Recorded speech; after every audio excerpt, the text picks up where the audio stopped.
ട്രിവാൻഡ്രം ബ്രിഡ്ജിൻ്റെ മുകളിൽ നിന്ന് ചാടിയതൊക്കെ ഞാൻ തന്നെ ചാടിയതൊക്കെ. അപ്പോൾ അതൊക്കെ കുറച്ച് ഹൈറ്റൊക്കെ കുറച്ച് പേടിയായിരുന്നു കേട്ടോ. പക്ഷെ ചാടിയ റോപ്പിട്ട് എന്നാലും ഇല്ല, അത് പെർഫോം ചെയ്ത് എന്നാലും വയ്യായിരുന്നു. ഭയങ്കര പാടായിരുന്നു 5 ദിവസം. സിനിമയിൽ ഞാൻ എന്തൊക്കെ പെർഫോം ചെയ്തിട്ടുണ്ടെങ്കിലും അതിൻ്റെ ഏറ്റവും വലിയ റീസൺ ലിജോ ആണ്.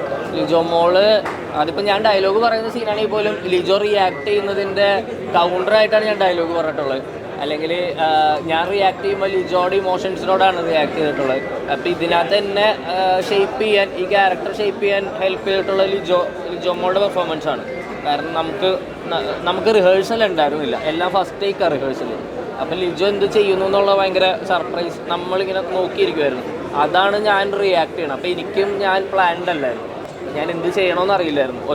ആദ്യത്തെ 1 ദിവസം 2 ദിവസമൊക്കെ പ്ലാൻ ചെയ്തോളൂ. പിന്നെ നമ്മൾ ഷോർട്ടിലാണ് എന്ത് തോന്നുന്നു അപ്പോൾ ചെയ്യാന്നുള്ളത്. എനിക്കൊരിത് ഞാൻ ചെയ്തത് നല്ലതാണോന്ന് അറിയില്ല, പക്ഷേ ഇതിൽ എല്ലാ സീൻസും ഞാൻ ഫീൽ ചെയ്തിട്ടാണ് ചെയ്തത്. നമ്മൾ കോമഡി ചെയ്യുമ്പോൾ ബാക്കിയെല്ലാം ചെയ്യുമ്പോൾ നമ്മളെവിടേക്കും പ്ലാൻഡാണ്, പെർഫോം ചെയ്യാണ്. പക്ഷെ ഇവിടെ എന്തോ ഫീൽ ചെയ്തിട്ടാണ് ചെയ്തത്. അത് നല്ലതാണോന്ന് അറിയില്ല, പക്ഷേ